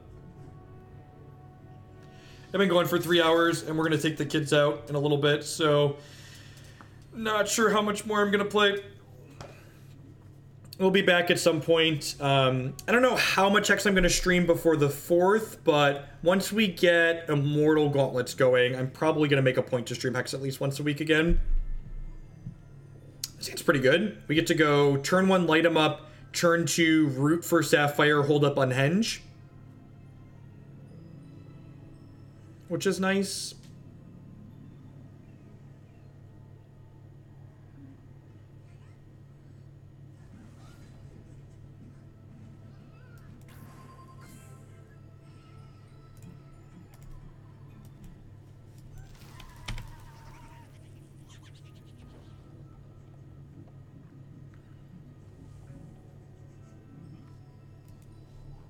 Yeah, it could be. So, but this is another champion we haven't seen it today. So four charges, Fate Weave. Fate Weave's a mechanic that lets them stack their deck, basically. They choose whether or not they want to draw a resource or non-resource, and then it puts that on top of their deck.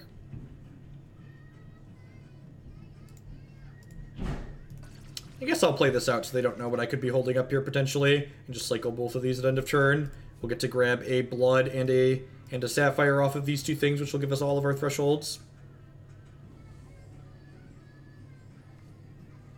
Yeah, I agree. Before Solus was a champion, I liked playing Calic as just like a good control champion because at a high starting health total.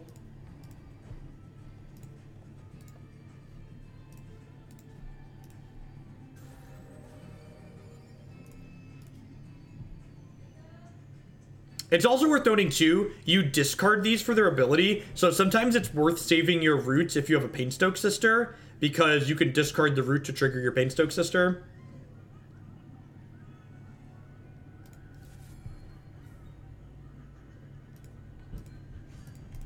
Not a whole lot going on just yet. We got plenty of interaction if our opponent gets it up though, so like really not in a rush, they're not doing anything either.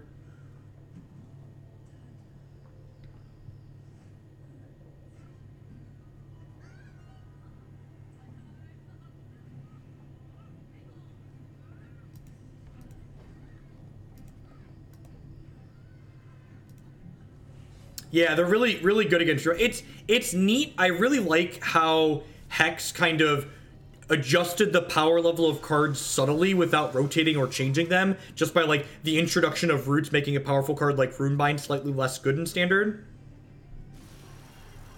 Winter's Grasp, that's unfortunate. My filter fish just wanted to filter. So I'm actually not going to hit my champion power just yet, because if I drew a Candleghast, I want to put it into play off my champion power, and I really want to make sure I'm holding up Unhenge this turn, I think. We are back on the Hex Life, J-Robes. What's going on? Howdy, howdy. They added Cosmic Coins, we're getting Gauntlets, so... And their gameplay sweet. I like this deck. Creature combo decks are really terrible in most of Magic formats. This deck is very playable. Start with this. Flooding a little bit here, but again, like, Primordial Sabretooth is such a great card just because, like, it's also flood insurance, right? Like, if I'm flooding a little bit, I just get to, like, play this as a giant 5/4. Like, modal cards are great. We're playing this for its two cost activated ability, but, like, when it gets to actually be a unit, it's quite good as well. Dark Heart of Nulzan. Exhaust. Okay, so I could unhenge this. Do I want to unhenge this? The fact that this makes me sacrifice my only elemental makes unhenge worse, but I think I just don't really care, and I'd rather Sabretooth this, and I'd rather save the unhenge in case they have something else that's scarier.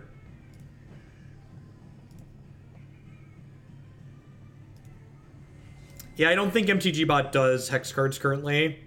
It was bugged last I recall. Actually, do I want to just wait since I keep drawing resources? Yeah, I'm actually just going to wait here. I'm going to use my health total as a bit of a resource and just, like, take this Nug for 4 here. And then next turn, I'm going to windmill a Sabretooth as a 5/4. And just, like, kill this with the trigger and then attack them down. Opponent appears to be playing, like, Mono Diamond Control. Seems interesting.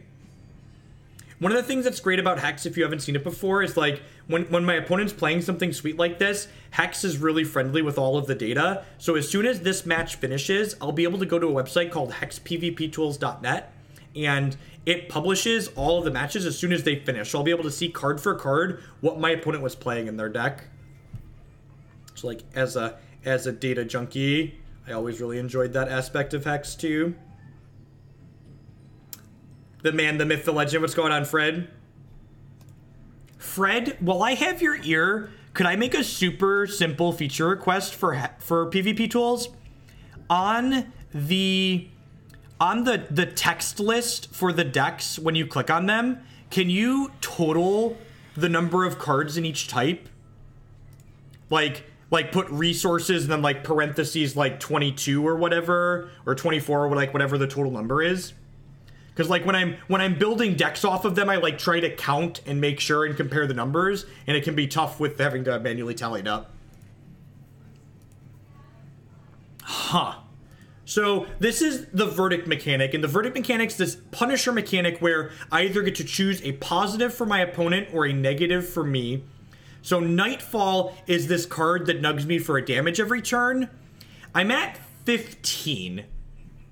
So I don't know that I really want to give them a Nightfall. Like, I'm probably going to win or lose the game in 15 turns, right? I really don't want to give them a card. I really don't want to give them... I'm going to give them the Nightfall. This could be bad. Like, they have a Daybreak, so they're gaining one and they're dealing me one. So, like, they're slowly going to grind me out here. But I really don't want to give them an extra card draw.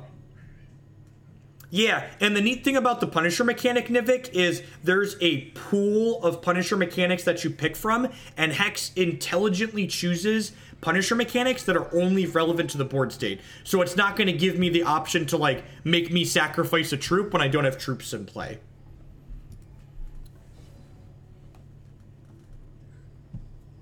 Alright, so I'm going to play this resource out, and again, this is one of the things I love about Hex, how they kind of mitigate flooding. So because I played my 8th resource, I get to my champion power again here, which we're still flooding a little bit, but I don't think I want to play this as a vanilla 5/4. I think I want to hold this in case they play another dark card, at least for a turn or two. Our draw is just definitely not lining up well against a control deck here. Like we've drawn these interrupts in our removal against a deck that we like don't want interrupts and removal against. So post board we'll get to like change these cards out for like interrupts that like have a bit more meaningful impact. But for now we just gotta try and slog through this game one.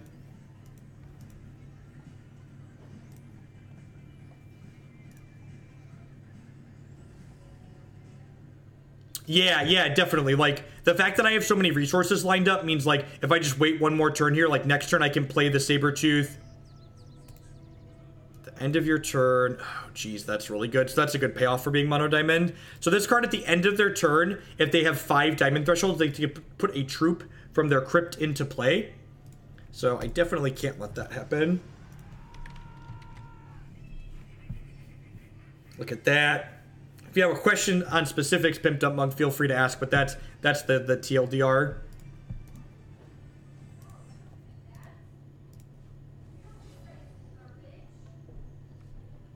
Basically, they fixed their shit that was annoying me into not playing, so the fact that they removed those annoyances, I'm playing again. I've always thought their gameplay is quite excellent.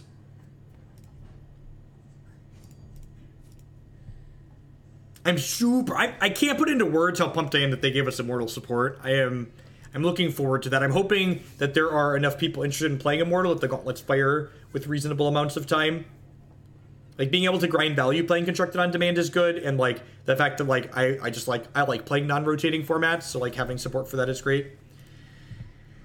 The old Frostlock Darkheart deck. I like a lot of what our opponent has going on here, but some of their card choices are suspect.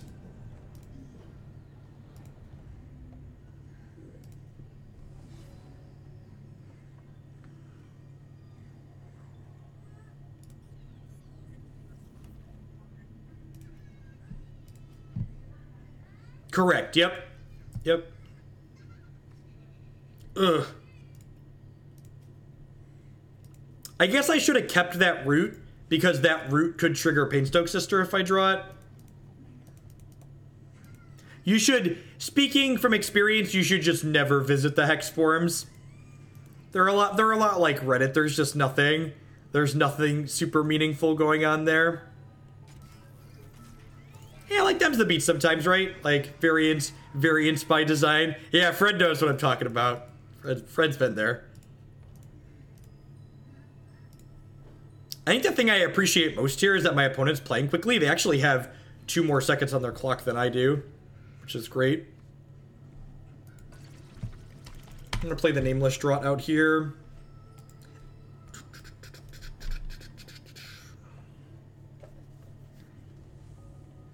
I assume my opponent's hand is just like mono removal, and we're just gonna like die in 9 turns of this Nightfall. It's very possible I was wrong to give them the Nightfall and I should have just let them draw a card.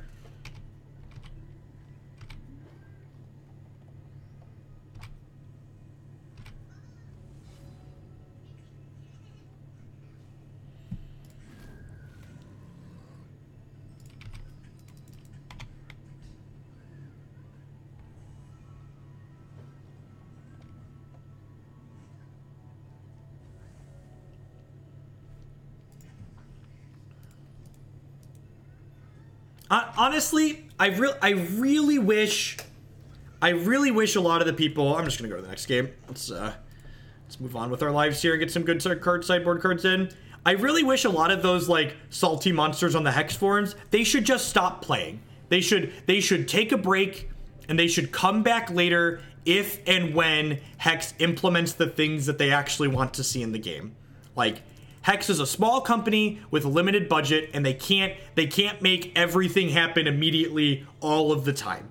And that's why I stopped playing for a little bit. Like, I felt like they weren't focusing on constructing, they weren't giving me the things that I wanted to play. So instead of just like hanging out and complaining constantly, I was just like, I'm just gonna go play other games. There's Magic, there's Hearthstone, there's all these other things that are so great. Life is too short to sit there and just be like this salty little monster about something that you don't like.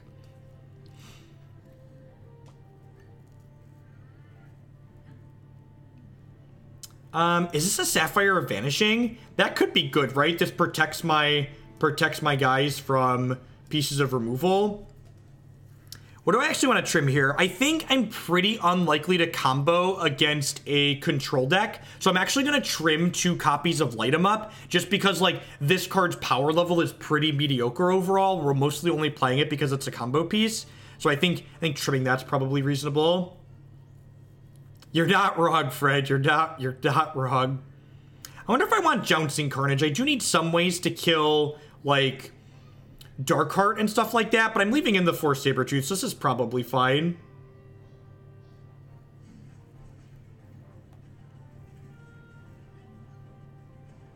I think Painstoke attacking as a 3/4 is just fine. I think Painstoke's the better card. Maybe you could make an argument that I should go to 3 and 3 if I'm trimming combo pieces, but I think Painstoke Sister is the higher quality card on average. I think that's the case. I don't know, I could definitely, especially because I'm leaving in some unhenges, I could see an argument for me leaving 3 and 3. Has the full combo, but no resources. Yeah, seems fine, right? It gets Filterfish going with Unhenge plus Verdict.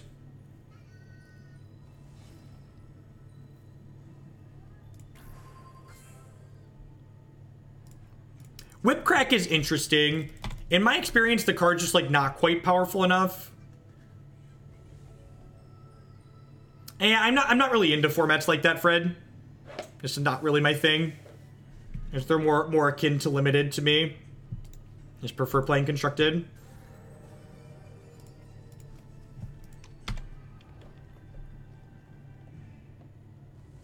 What am I discarding to Filterfish here? Because we're definitely attacking with Filterfish. It's not that. Is it this Verdict of the Ancient Kings? It's probably this Verdict, right? I think I want to keep... I guess this is pretty likely to die. Maybe I just want to trim this Unhenge. What do we think? Do we want to ditch the Unhenge or the Verdict here? It's definitely one of the two. I think it's the Verdict. Nameless Draught gives us something really nice to discard next turn, assuming our opponent doesn't kill this.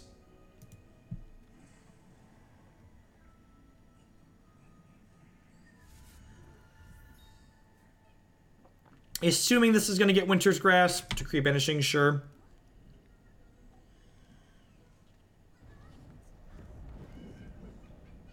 We'll play Nameless Draught here. Filterfish? Filterfish would be the best draw in my deck. Runebind, deal. I'll take it. So we get to hold up Unhenge here in case they have some kind of, like... I think they played Repoplar last game, so we could counter a Repoplar. If they don't play a Repoplar or something we want to counter, we can go ahead and discard this Root of Cunning so we get to play the Voice next turn. The question then becomes, do I want to play the Voice on 4, or do I want to wait until I potentially draw a 5th resource so I can play Voice with Runebind up to protect it? I don't think I really give a shit about Miasma Magistrate. I think that's fine. I don't really play multiple cards in a turn.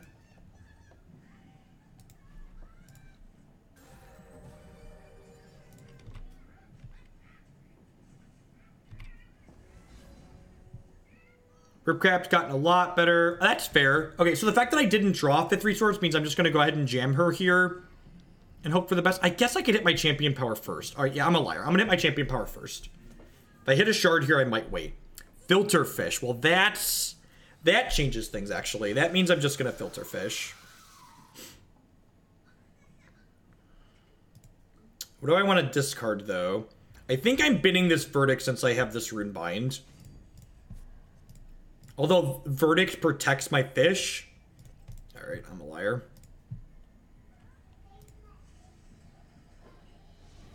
So Wise Magistrate, for those that are new or don't recall this card, every time I play a card, all the rest of the cards in my hand get cost +2 until end of turn. So basically, it stops me from playing multiple cards a turn.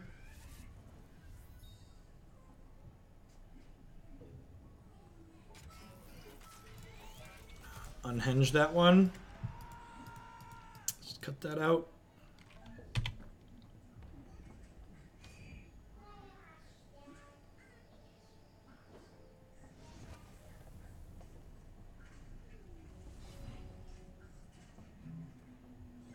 Oh, it's very similar to Damping Sphere, actually, right? It's very, very similar to Damping Sphere. This card existed in Hex long before Damping Sphere existed in Magic, for reference. But, yeah, I guess it's similar to Damping Sphere in a lot of ways. Yeah. All right, they don't have a good way to take voice off the table here. Her just drawing extra cards should bury our opponent in card advantage and let us win a fair game pretty easily here. Which again is one of the reasons why I like this deck. In the interactive matchups, you just get to play this interactive game. That's really unfortunate. This takes a blood card off the table. I have another one, thankfully, here. And a daughter. Okay. That's not scary for a couple of turns yet.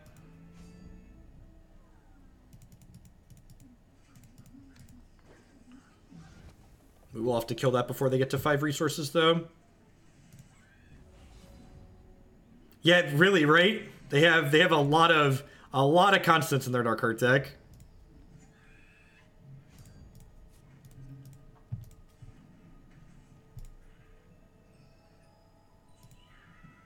For someone who plays a lot of MTG and ESL, do I think you should give this game a shot? Yeah, I think if you're the main drawback to Hex right now is that they don't currently have a tablet client, but if you primarily play your games on the computer and you're looking for a card game that has a lot of depth, I think Hex offers that.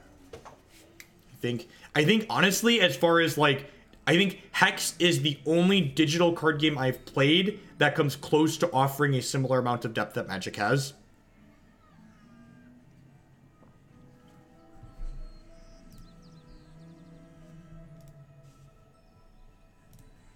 Some decks are cheap, like the Diamond Mild Momentum deck is pretty cheap. Hearthstone offers a lot of decision trees, but I feel like the depth of gameplay is it's different. I don't know the best way to explain it. Oh, that's true. The there's a PlayStation client as well. I forgot about that. All right, there's a light 'em up. So we're actually only a Painstoke Sisters away from the combo now, right? And I have a Verdict of the Ancient Kings to defend my stuff here, which is quite excellent. Am I winning a fair game by attacking in the air? Maybe. Maybe. My sequencing there was definitely wrong. I definitely should have waited to roast to see if I drew Painstoke Sister, because if I drew Painstoke Sister, we could have comboed them.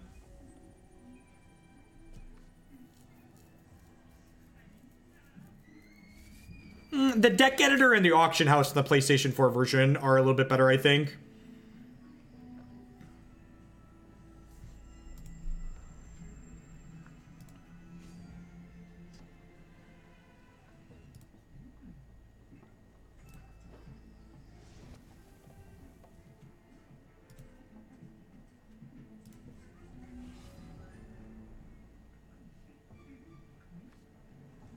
Okay, so I'm definitely playing this, and then I'm going to go ahead and Theorize here, because if we Theorize into... Actually, so this is where Wise Magistrate's actually a little bit different than Damping Sphere. So Wise Magistrate only affects the cards that are already in my hand when I play this card out. So if I draw a Painstoke Sister, the Sister wouldn't have an increased cost.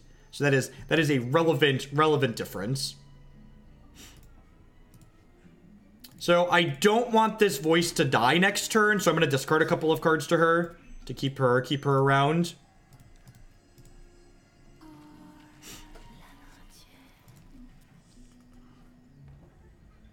Oh, Sunlit Sentence. Yes, thank you. That is a good... I guess I can Verdict a Sunlit Sentence here, right? I'm 10 out of 10 happy to Verdict a Sunlit Sentence here, I think.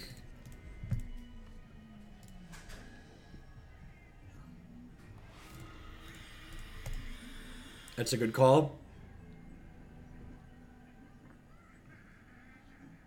And then, like, we're actually in a great position here to win a fair game, because, like, they're taking 5 on this hit, and next turn I, like, have 7 3-source Primordial Sabretooth.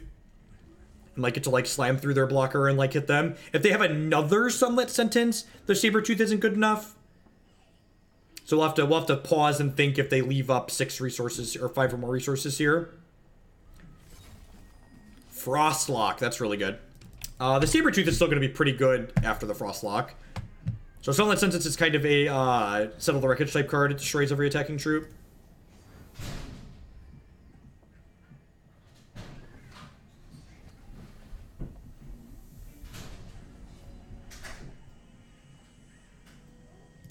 Yeah, I'm just going to go ahead and play this out for Ruby, and then I'm just going to lay, like, it's jam time.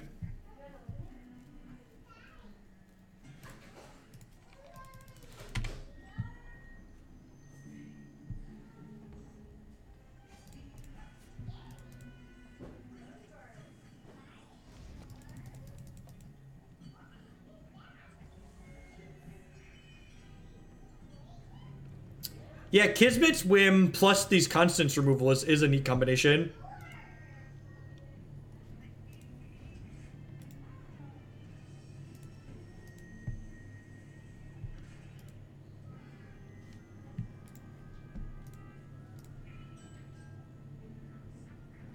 That's a big boy that blocks my thing. They're at 2, so a filter fish is potentially lethal. It's a speedy 2 points in the air. We're also kind of low ourselves from the hits from the Wise Magistrate, so I do have to be conscious of that. No speed, no speed, no speed. God bless. Alright. Looking for a fishy. Yeah, leaving that back makes sense. They don't want to die to another Sabretooth. I guess they're still dead to another Sabretooth, right? If I draw it for the turn. This is lethal, right? Assuming they don't have a piece of removal. I don't think there's any cards they can have that beat this here, so I'm just gonna smash. Let's find out, shall we?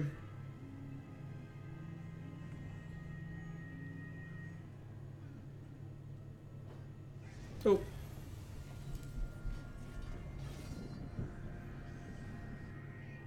Yeah, Repel and Prideful are both gone.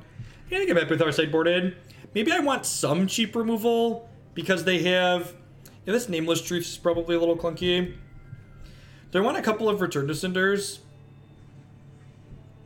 It's worthwhile for events. Yeah, I think if you think it would... I think if you think a sideboard guide would make you more comfortable and allow you to play quicker, it's probably worthwhile.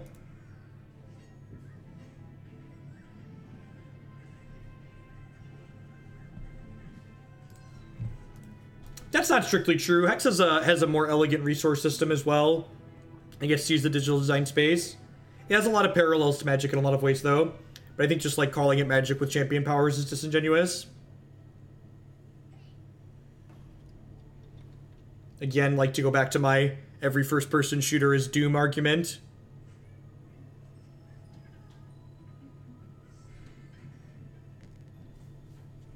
They have Repoplar too, so like Cinder seems fine against that as well.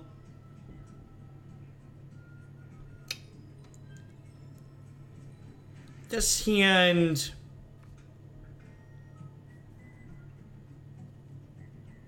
this hand good enough? So I can play the Root on 1 and then discard this. I think I'm going to keep this.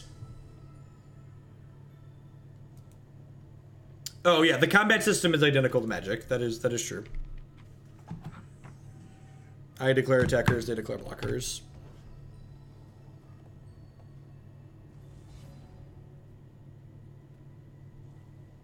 Alright.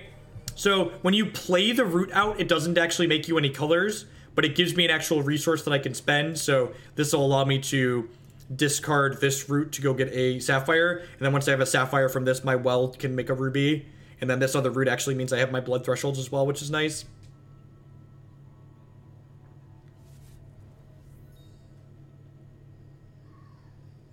If they have an early Magistrate or Daughter, they might deal a lot of damage to us here. Yeah, it's possible that I should have brought in more than 2 Cinders after seeing the Wise Magistrates and stuff like that. Like, they have enough things that return to Cinder kills that maybe I should have more of those in my deck. Like, if they curve into a Repoplar next turn, I'm going to be in a lot of trouble. I think I'm actually going to play this Theorize, just because I need to get some different cards in my hand. Perfect. That's actually fantastic. Because it means if my opponent has another threat next turn, I can like return to Cinder, the Daughter of the Poet, and Primordial Sabretooth, the other one. It's just different, Mage. The fact that trigger abilities that don't target don't use a stack is just different. I can't charge power a Candleghast next turn because my champion power costs double Sapphire, and you have to have Ruby in order to use the Candleghast ability. So I can either have enough charges, but not have enough thresholds, basically, is what it comes down to.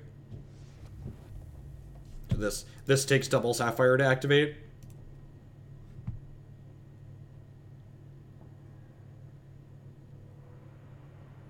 The real question is, do I want to Sabretooth this, or do I want to return to Cinder it?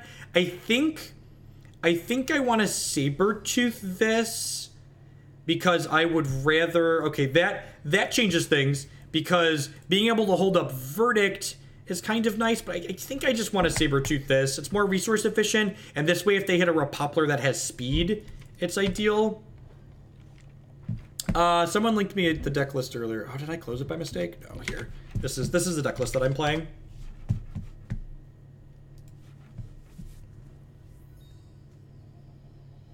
It's the top one there. So at the end of turn, we'll discard this and get a blood, and then, oh, I guess, do I get a blood with this? Why did they play that? Maybe that must have been a misclick, right? Oh, okay, or not. Sure, that's cute, I guess. So I think I actually need to get blood with this because this is my third Root of Cunning, and there aren't that many blood sources in my deck, while there's a lot of Sapphire sources in my deck. So I think it's worth getting the blood there. I'm going to go ahead and put Painstoke Sister into play. Good chance this just eats it, but I think it's worth trying to get a threat out. Maybe you could argue that I could wait just because they don't have a lot of pressure in play, and like holding up Unhenge plus Verdict is both very reasonable this turn. Yeah, maybe jamming the Sister there is wrong. And like if we hit any Sapphire, I get to go ahead and floop Candleghast into play and then like have pressure plus disruption up. Yeah, the more I think about it, the more playing this was probably wrong. If it just dies, that's good for us. Hey, Kiwi. Thank you for the bits. I appreciate that. Welcome. This is going to be my last match of the afternoon. Thanks everyone for hanging out. I don't plan to be a stranger to the Hex community. So they're supporting Constructed, so I plan to play a little bit more. We're going to go where? We're going to go to the pool. That sounds exciting. And we do need water diapers to go to the pool. You're right. So nice. I think I took the correct percentage play, taking the blood off that. Taking the blood off of that. That what's it called? But I definitely got a little burn there since we drew another blood. That's what. Take that part. Okay. Because again, right? Yeah, that's fair, Steric. That's fair.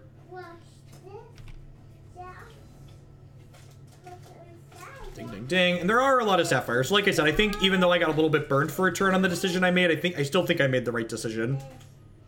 Just remember, percentage plays don't automatically mean you always win. They just, give yourself the best possible chance to win. Double Unhenge Verdict here. We're going to get to champ power another Candleghast into play next turn. So feeling like we're in a pretty okay spot here. Thanks for filling up the cut, Kiwi. I appreciate it. Hope you're having a good weekend, a good Sunday.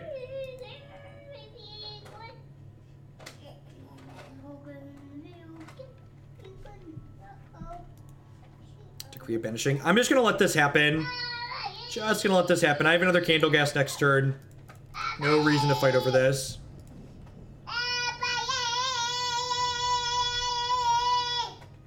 You're right. I definitely did that again. These don't really matter. I'll probably fight to protect this next Candleghast just so it can stabilize the board, because I want to save this return to Cinder in the event they draw like a Daughter of the Poet.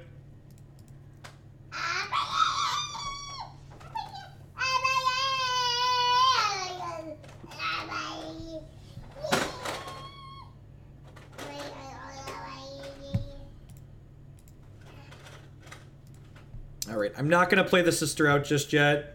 Hey, Kiwi with the bit bomb. Thank you very much. Welcome. Thank you for the cheers.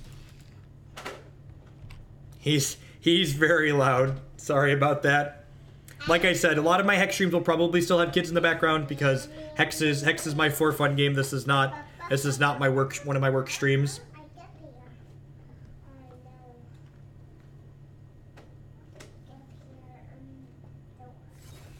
Yeah, pretty obligated to verdict that one. I think I need to just like keep my board presence here.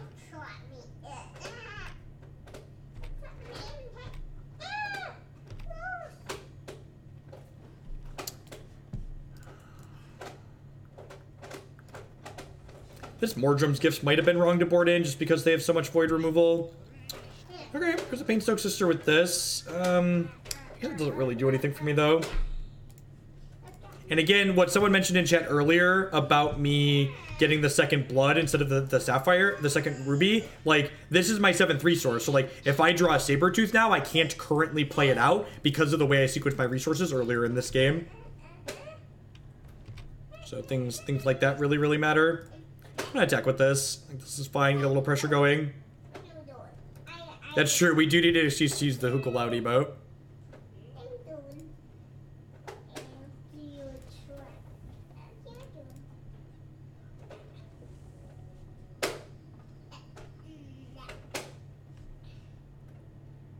So snapping off Unhenge here on like most things that they could play out. Sweet. Nothing going on for them is great for us. Yep. It's quite good.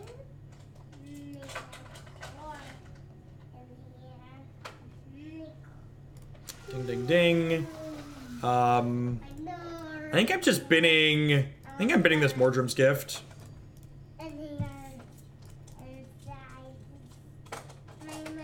Oh, and I can steal a damage too, right? I was like, what is going on? Right. Painstoke Sister triggers. I was just about to say, I guess this walks into a Sunlit Sentence. Make my troops smaller. Discard a random card. I really don't want to lose my Filter Fish. Really don't want to lose my... So I'm 75% to be okay with discarding a card. I'm going to let them draw. I'm gonna let them draw. I think that's better for me. This is a little bit bad against Frostlock, but leaving up double Unhenge here seems good. Wondering if I could get a complimentary timeout. Definitely, Kiwi. Thank you for all the bits. What's going on, Moondress? Thanks for the 5-month resubscription. Welcome back.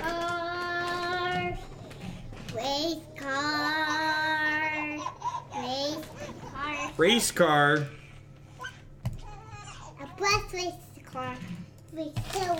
Maybe because they had Sunlit Sentence up last turn, I was supposed to not attack with...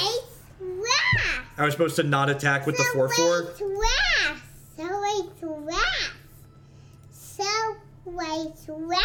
Really? Go tell your mom that Dad's almost done with work and we're gonna go to the pool. Mommy done. If we draw a light 'em up here, we have the combo. We did not draw the light 'em up. It's fine. Voice is still really good here. We're gonna fingers crossed for no Frostlock here, but if they don't have a Frostlock, we're in a very good spot for just like winning a fair game here.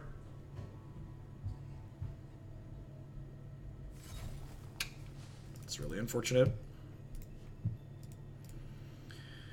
Oh, I have another voice, which is like, okay, but that's kind of a beating.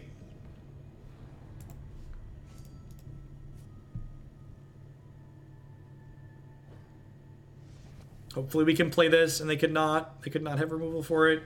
If voice gets to live for a little while, we'll be in a very good spot. I'm gonna hold on to this shard for now, just because like I might want to discard it to a Filter Fish or something like that if we draw one, or to make my voice bigger potentially.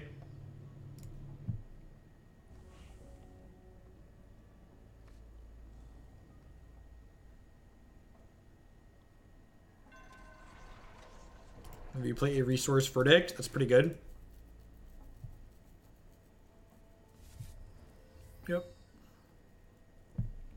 Your troops can get bigger, that's fine. I would prefer to not discard a card.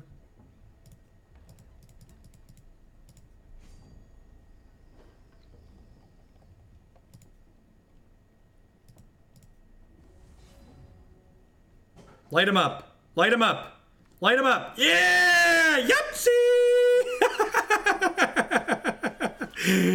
Da da da da da da da da da da da da combo.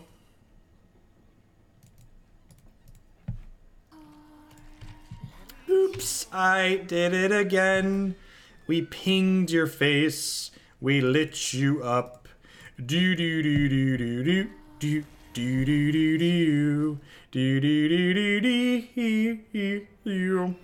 Sweet, look at that. Finished with won all of our matches. That was sweet. I like this deck a lot. It's a lot of fun. I like creature combo decks that double as sweet mid-range decks. Thanks everyone for hanging out. We streamed this deck for almost 2 hours. If you didn't catch all of the hexing, I'm going to get it uploading to my YouTube. It probably won't be published till a little bit later tonight because it takes a little while for videos to publish, but 45 minutes to an hour or so, hopefully. Thanks everyone for watching, and I'll catch all of y'all around later. Everybody have a good evening.